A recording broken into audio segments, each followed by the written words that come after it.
နိုင်ငံတစ်ခုအကြောင်းနေ့တိုင်းလေ့လာကြရအောင်ဒီနေ့တော့မြန်မာနိုင်ငံအကြောင်းပါပဲမြန်မာနိုင်ငံဟာအရှေ့တောင်အာရှမှာတည်ရှိပြီးအိမ်နီးချင်း9နိုင်ငံနဲ့နယ်နိမိတ်ချင်းထိစပ်နေပါတယ်သူ့ရဲ့ကုန်းမြင့်ဧရိယာကတော့စတုရန်ကီလိုမီတာ68600ရှိပါတယ်ကမ်းရိုးတန်းကတော့အတ္တမန်ပင်လယ်နဲ့ဘင်္ဂလားပင်လယ်အော်ကလျှောက်ခရာကျင်းဆွဲအထိရှည်ရပါတယ်ဒါကြောင့်လေထိုင်းနိုင်ငံရဲ့အကျဉ်းဆုံးနေရာဟာ73ကီလိုမီတာပဲရှိပါတော့တယ်ဒါကထိုင်းနိုင်ငံကိုနှစ်ပိုင်းနီးပါးပြစ်တောက်သွားစေတာပါနောက်ပြီးအနောက်ဘက်ကမ်းရိုးတန်းဒေသတွေမှာမြန်မာနိုင်ငံကကျွမ်းပေါင်းရှိတာကြောင့်ပိုင်ဆိုင်ထားပါသေးတယ်မြောက်ဘက်မှာရှိတဲ့ရန်ပြဲကျွန်းကတော့နိုင်ငံရဲ့အကြီးဆုံးကျွန်းဖြစ်ပါတယ်အိန္ဒိယနိုင်ငံရဲ့အတ္တမန်ကျွန်းစုတွေနဲ့နီးတဲ့ကိုကျွန်းတွေဟာလည်းမြန်မာနိုင်ငံပိုင်ဖြစ်ပါတယ်မြန်မာနိုင်ငံကိုတိုင်းဒေသကြီး9ခုပြည်နယ်9ခုနဲ့ပြည်ထောင်စုနေပြည်တော်တစ်ခုတို့နဲ့ဖွဲ့စည်းထားပါတယ်မြို့တော်နေပြည်တော်ကတော့ဘေကူယိုမှအရှိတ်စတောင်းမီရဲ့ကြီးမျောနဲ့မြို့ဝမ်းဒေတာမှာတည်ရှိသည့်ရှီယောင်းမြို့တော်မန္တလေးနဲ့320ကီလိုမီတာကွာဝေးပါတယ်။ဒါပေမဲ့နေပြည်တော်ကနိုင်ငံရဲ့တတိယအကြီးဆုံးမြို့ပဲဖြစ်ပါတယ်။တကယ်တော့အကြီးဆုံးမြို့ကတောင်ဘက်မှာရှိတဲ့ရန်ကုန်ပါ။ရန်ကုန်ဟာမြန်မာနိုင်ငံရဲ့မြို့တော်အဖြစ်အချိန်အတော်ကြာတည်ရှိခဲ့ပါတယ်။နိုင်ငံရဲ့အကြီးဆုံးအပြည်ပြည်ဆိုင်ရာလေးစိတ်ဖြစ်တဲ့ရန်ကုန်အပြည်ပြည်ဆိုင်ရာလေးစိတ်နဲ့အကြီးဆုံးရေနက်စိတ်ကမ်းဖြစ်တဲ့ရန်ကုန်စိတ်ကမ်းတို့လည်းဒီမှာပဲရှိပါတယ်။ဒုတိယအကြီးဆုံးမြို့ကတော့မြောက်ဘက်မှာရှိတဲ့မန္တလေးပါ။သူကတော့မြန်မာနိုင်ငံရဲ့နောက်ဆုံးပဋိတရားစစ်မင်းဆက်ဖြစ်တဲ့ကုန်းပေါင်မင်းဆက်ရဲ့မြို့တော်ဖြစ်ခဲ့ပါတယ်။နိုင်ငံရဲ့ဒုတိယအလုံးအများဆုံးဖြစ်တဲ့မန္တလေးအပြည်ပြည်ဆိုင်ရာလေးစိတ်ကလည်းဒီမှာပဲရှိပါတယ်။နေပြည်တော်လေးစိတ်အပါအဝင်ဒါတွေဟာမြန်မာနိုင်ငံရဲ့တခုတည်းသောအပြည်ပြည်ဆိုင်ရာလေးစိတ်၃ခုပဲဖြစ်ပါတယ်။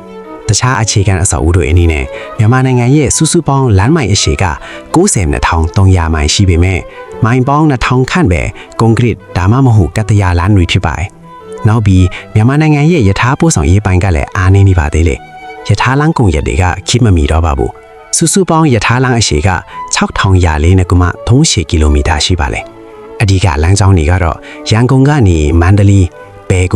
မော်လမိုင်ဖီလန်ပိုင်းတွေနဲ့မန္တလေးကနေမြစ်ကြီးနားလမ်းပိုင်းလိုပဲဖြစ်ပါတယ်။လက်ရှိမှာတော့မြန်မာနိုင်ငံမှာမြေအောက်ရထားစနစ်တွေမရှိသေးပါဘူး။ပထဝီရင်နဲ့ထားရမြန်မာနိုင်ငံဟာအိမ်နီးချင်းနိုင်ငံတွေနဲ့ထိစပ်နေတဲ့တောင်တန်းကြီးတွေဝိုင်းရံထားတာများပါတယ်။အနောက်တောင်ဘက်မှာတော့ရခိုင်ရိုးမနဲ့လောင်းလုံတောင်တန်းတွေရှိပါတယ်။မြောက်ဘက်မှာတော့နာဂတောင်တန်းနဲ့ဂေါလီကုန်းတောင်တန်းတွေရှိပါတယ်။ဒီနေရာမှာပဲအရှေ့တောင်အာရှရဲ့အမြင့်ဆုံးတောင်ဖြစ်တဲ့ခါခါဘိုရာစီတည်ရှိတာပါ။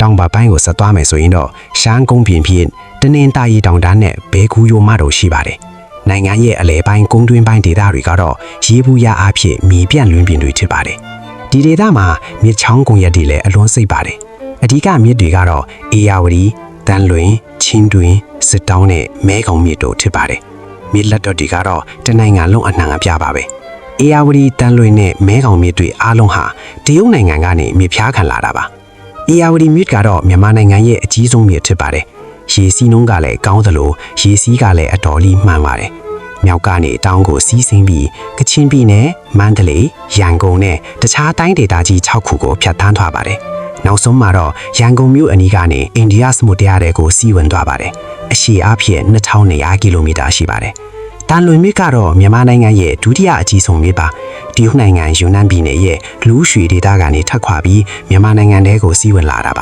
မြန်မာနိုင်ငံအတွင်းမှာ1660ကီလိုမီတာရှည်ရပါတယ်ရှမ်းပြည်နယ်၊ကယားပြည်နယ်၊ကရင်ပြည်နယ်နဲ့မွန်ပြည်နယ်တို့ကိုဖြတ်တန်းပြီးမူတမပင်လယ်ကွေးကနေတဆင့်အိန္ဒိယသမုဒ္ဒရာထဲကိုစီးဝင်သွားပါတယ်မဲခေါင်မြစ်ကတော့စစ်ဆောင်ဘနာကနေမြန်မာနိုင်ငံထဲကိုစီးဝင်လာတာပါသူကတော့အဓိကအားဖြင့်မြန်မာနိုင်ငံရှမ်းပြည်နယ်နဲ့လာအိုထိုင်းနိုင်ငံတို့ရဲ့နယ်စပ်တစ်ချောင်းမှာစီးဆင်းပါတယ်။မြောက်ဘက်မှာရှိတဲ့အင်ဒိုကြီးကန်ကတော့နိုင်ငံရဲ့အကြီးဆုံးတဘာဝအိုက်ကြီးဖြစ်ပါတယ်။မြန်မာနိုင်ငံရဲ့ပထဝီဝင်နေထားကအတော်လေးကောင်းတယ်လို့ထင်ရပေမဲ့ဒီနိုင်ငံဟာအိန္ဒိယမြေသားချက်လွှာနဲ့ယူရေရှားမြေသားချက်လွှာတို့ပြင်းပြင်းထန်ထန်တိုက်မိတဲ့ဇုံထဲမှာတည်ရှိနေပါတယ်။မြန်မာနိုင်ငံအသေးမှာလှုပ်ရှားနေတဲ့ငလင်ပြတ်ရွေကြော်ဒီအများကြီးရှိနေတာငလင်ဗဟိုချက်တွေကမီးမျက်နှာအပင်နဲ့နှီးတာဒီကြောင့်ပြင်းထန်တဲ့ငလင်တွေခဏခဏလောက်ခတ်လေးရှိပါတယ်။ဒါအပြင်မြန်မာနိုင်ငံမှာမီးအောက်အပူစွမ်းအင်းလှုပ်ရှားမှုအချို့ကိုလည်းဖက်ပေါ်စေပါတယ်။ဥပမာအဖြစ်အေယာဝတီတိုင်းဒေသကြီးကမြောင်းမြမျိုးမှာကဘာပေါ်မှာရှားဖားလာတဲ့ရွှေမီထောင်တစ်ခုရှိနေတာမျိုးပါ။တဘာဝတည်ရန်စာသားတွေအနေနဲ့အလဲပိုင်းနဲ့ကမ်းရိုးတန်းဒေသတွေမှာအများဆုံးတွေ့ရတဲ့ရေနက်နဲ့တဘာဝတန်းတွေအတင်းခဲ၊တွေ့၊ငွေ၊ခ ခဲမဖြူတန်စတန်အန်တီမိုနီအဖိုးတန်းကြောင့်မြတ်ကျတနာတွေနဲ့ကြောက်စိမ့်တွေလည်းရှိပါတယ်ကမ္ဘာပတ္တမြခရှိမှုရဲ့90ရာခိုင်နှုန်းခန့်ကိုမြန်မာနိုင်ငံတစ်ခုတည်းကပဲတင်ပို့နေတာပါနိုင်ငံရဲ့တစ်တော်ဖုံလွှမ်းမှုက40.109ရာခိုင်နှုန်းရှိပြီးအရှေ့တောင်အာရှမှာပထမနေရာမှာရှိပါတယ်တစ်တော်တွေကိုမြောက်ဘက်အနောက်ဘက်နဲ့တောင်ဘက်တွေမှာအဓိကတွေ့ရပါတယ်အလဲပိုင်းမှာရှိတဲ့ဘဲခူးရိုးမှာကတော့ကမ္ဘာအဆင့်မီကျွန်းတစ်တွေအဓိကထွက်ရှိတဲ့နေရာပဲဖြစ်ပါတယ်လူဦးရေအနေနဲ့ကတော့မြန်မာနိုင်ငံမှာလူဦးရေ94.8တန်းရှိပါတယ်ရန်ကုန်တိုင်းဒေသကြီးမှာ8.48တန်းနဲ့လူဦးရေအများဆုံးဖြစ်ပြီးမန္တလေးတိုင်းနဲ့ရှမ်းပြည်နယ်တို့ကနောက်ကနေလိုက်နေပါတယ်တိုင်းရင်းသားမျိုးနယ်စုပေါင်း135စုရှိပါတယ်အဓိကမျိုးနယ်စုတွေကတော့ဗမာရှမ်းကရင်ရခိုင်မွန်ကချင်ချင်းနဲ့ကယားတို့ဖြစ်ပါတယ်